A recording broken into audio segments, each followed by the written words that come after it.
guilty ako. No, okay lang. It's the best that I can do, syempre. Basta for the food din naman siya. So, all goods. Ano yung mga kailangan mo? Wala actually. Okay na. Parang, at first lang, natarantang ako kasi hindi ko kuha yung flow. Pero after a while, nakuha ko naman yung flow. So, okay na siya. Good, promise. Promise. Nakuha ko na. And kung iba kasi baka maiwan. Or kung iba kasi baka makalimutan nila.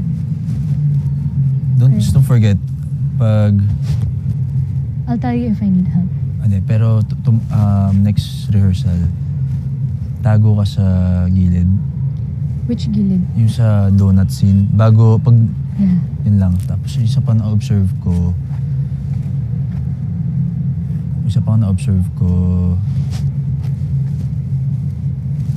yung dito. John? Dustin. Yeah. What do you guys need me to do doon? Nandun ka ba agad? Huh? Nakapunta ka ba agad? Yeah. I was just there waiting for Dustin. Tapos Dustin came.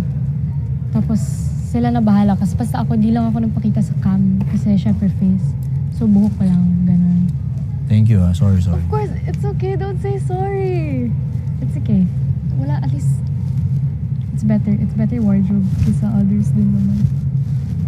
Basta, it's okay. Promise. Like, okay lang ako. Sige na, you're gonna make it awkward. You guys okay? Yeah. But there's so much other things to do pa kasi may props. So, you guys will do that naman. Tapos sabi ko ako sa wig para mabilis lang. Pero okay ka lang sa eksena mo, wala kang, you don't wanna add more? No, thank you. Wag na kasi wala tayong practice din. I don't need too many eksena. Tapos sumasayaw na nga ako dyan, kumakanta. So, okay na yun for me.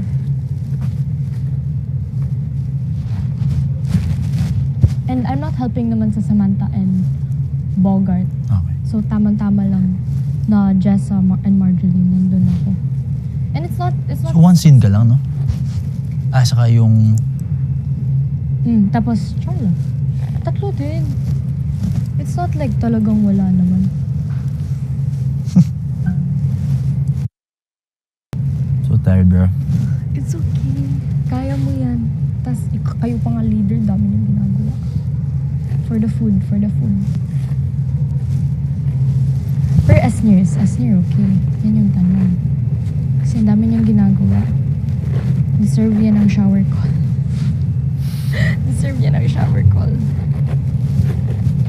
Did you guys eat na?